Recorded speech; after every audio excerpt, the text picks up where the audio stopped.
Welcome back to Smith History, separating the Smith from the myth.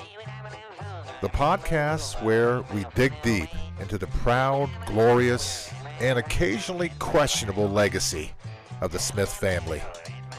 And today's episode is dedicated not to the Smith myths, but the Smith miscues, mistakes, miscommunication, malaprops, and the kind of mishaps that prove guardian angels were working overtime in the Smith family.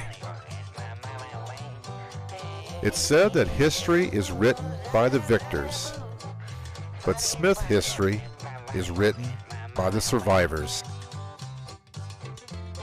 Let's begin where all great family sagas start, in my mom and dad's living room. It's a cold winter night. The snowplows were out plowing and salting the roads. My wife Patty and I, sitting with my mom and dad, we heard the rumbling outside of the snowplows.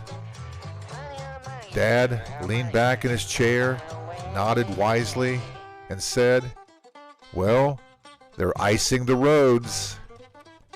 There was a moment of silence. Then all three of us erupted in laughter. We tried not to embarrass him. We failed spectacularly.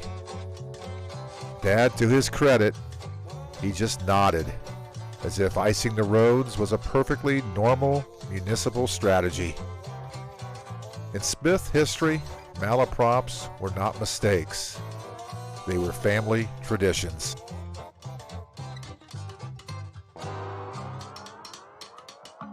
And Dad's catalog of miscues didn't stop with icy roads.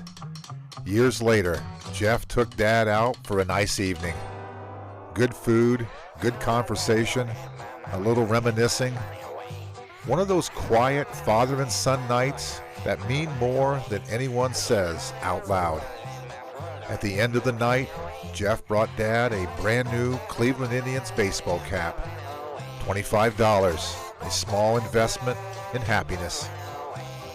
Dad put it on immediately, proud, smiling, looking every bit the loyal Cleveland fan.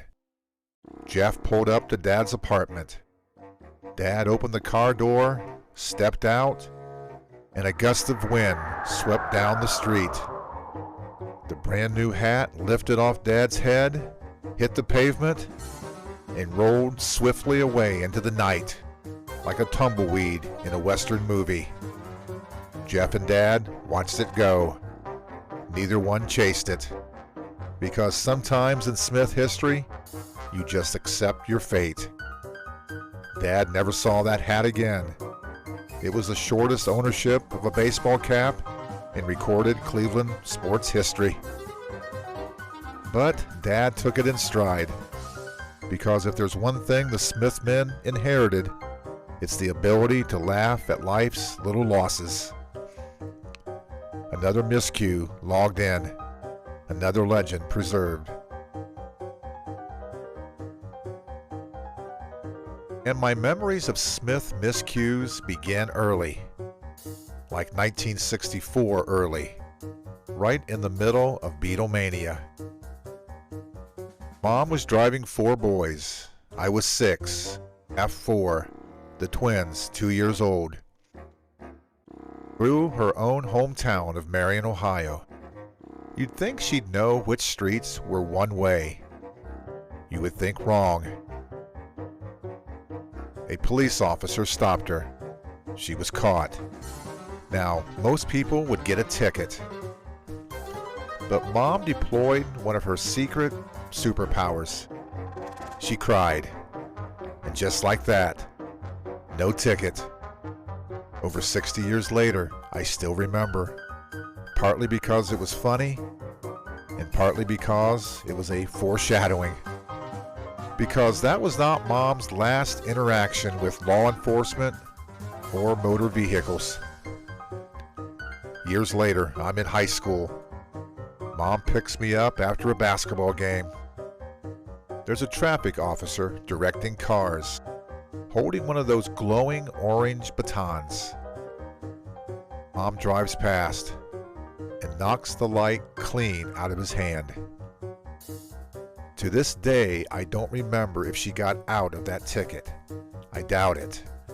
I only remember being grateful she did not hit the officer, because somehow I just knew I would have gotten the blame. Mom and vehicles, they had a complicated relationship.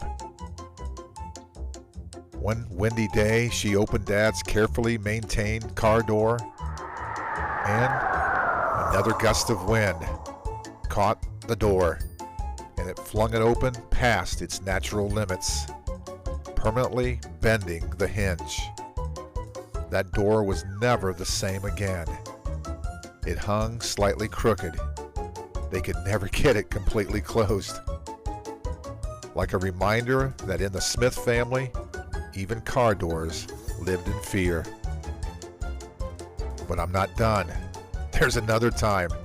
She parked at the post office, opened her door, and a passing car clipped it. Another accident. Another close call. No injuries. Just another chapter in the saga. And that was pretty much the end of Mom's driving career. But before that, friends, our mom was hell on wheels. Brother Kyle once learned this the hard way. He was walking home from high school when he spotted Mom driving by on errands. He waved. He jumped. He yelled. He whistled. Surely she would see him and stop. No, she kept driving. He ran after the car, sprinting full speed, occasionally in the middle of the street. He got within feet of the bumper, certain she'd look in the rear-view mirror or catch a red light. Nope. Every light turned green. Mom cruised blissfully onward, possibly distracted by an Elvis song on the radio, completely in her own world. Kyle eventually stopped running, not because she noticed, because she didn't, but because he probably set a personal best for the 2-mile run. And here's the truly amazing part. This is the same woman who drove to Phoenix, Arizona, at least twice, across deserts, mountains, highways. God himself must have taken the wheel, because somehow there were no reported incidents. Now moving on. I don't have time to catalog every bump, bruise, and near-death experience involving my brother Jeff, because we'd need a 3-season podcast, but I'll share a couple highlights. 1974, Grandpa Butterman's backyard. Jeff and I playing jarts. For those unfamiliar, darts were lawn darts, heavy metal-tipped projectiles that could double as medieval weapons. As you can tell, the 1970s were really a trusting decade. The game? Throw sharp darts toward a plastic ring. What could possibly go wrong? Well, one throw caught a gust of wind. Yes, that's my story, and I'm sticking to it.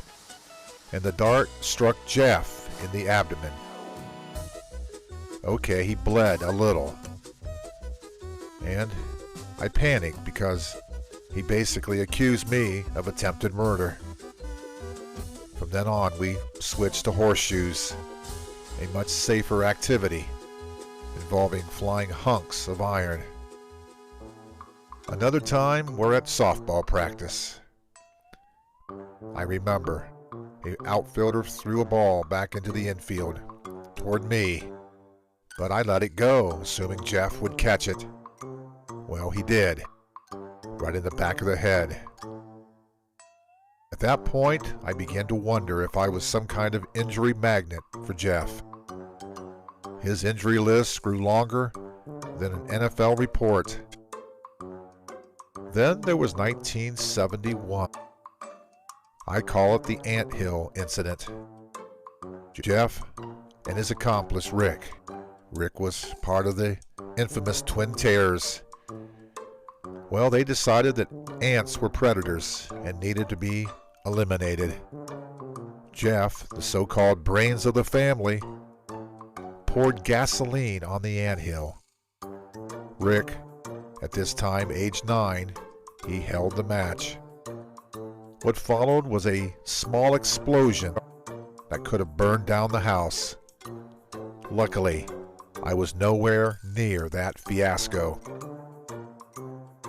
They still bring up my mistakes, but somehow, this little gasoline and fire episode has faded from the memory. Randy and Jeff never mentioned the time they rode 2 brand new bikes home and crashed into each other. Or the time Mom waxed the kitchen floor and Jeff walked across it and fell on his backside. Well, I'm not claiming innocence for myself either. My record for stupidity is legendary, and you've heard many on these podcasts. I once fired a gun into a wall. Luckily, no one was killed. The wall survived, and so did we. And one more Brother Kyle story.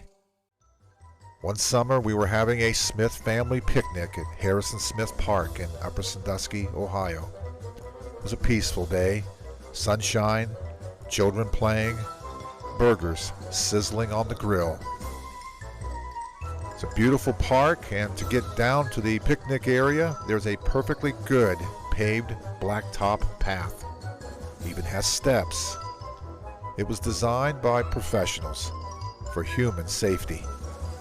But Kyle chose the alternate route, the one favored by mountain goats and thrill-seeking teenagers. A steep, rocky hillside, loose stones, hard-packed dirt, various unidentified debris left behind by nature and probably raccoons. Somewhere halfway down, Kyle lost his footing. He tumbled, rolled, bounced, slid.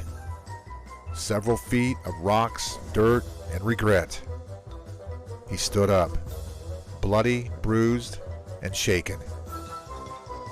He staggered bleeding toward the picnic area, toward Mom, surely expecting a motherly hug and comfort, sympathy, reassurance. Instead, Mom looked him up and down and delivered a verbal battering, worse than the injuries from the fall. I guess the smoke and heat from the burgers sizzling on the grill must have blurred her maternal vision, because that day, Mom didn't just barbecue hamburgers, she barbecued Kyle too. Another Smith mishap recorded. Another close call survived.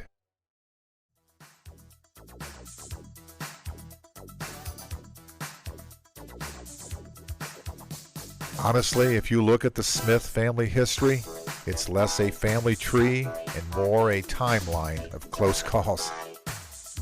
Every episode ends the same way. A door bent, but no one hurt. A dart thrown, but no permanent damage. A speeding mother, a sprinting son, a stunned traffic cop. A gasoline fire that didn't become a house fire. Worst case scenarios that always somehow become best case endings. And that's the heart of Smith history, separating the Smith from the myth. We laugh now, not because we're proud of those moments, but because we lived to tell them. And I'm here to record them. The Smith boys grew up. Mom and Dad lived long lives. Grandchildren now hear these Smith stories and say, "No way, that didn't happen." And the brothers say, I don't remember that. But I can certify every word is true because I was there. And because chaos, catastrophe, and comedy are the sacred trifecta of the Smith legacy. So yes, there will definitely be a part 2. I'll probably call it the continuing saga of Smith family chaos. Same family, same near disasters, same miraculous survival. In the end, no one was badly hurt. Yes, we gained scars, but also stories and a lifelong appreciation for helmets, seatbelts, and guardian angels. And that's the real takeaway. We didn't just survive Smith history, we became it. And that brings today's episode to a close. This has been Smith History, separating the Smith from the myth. Because we don't just remember the past, we relive it, repair it, and occasionally re-survive it. Until next time, I'm Brian Smith, and we are history.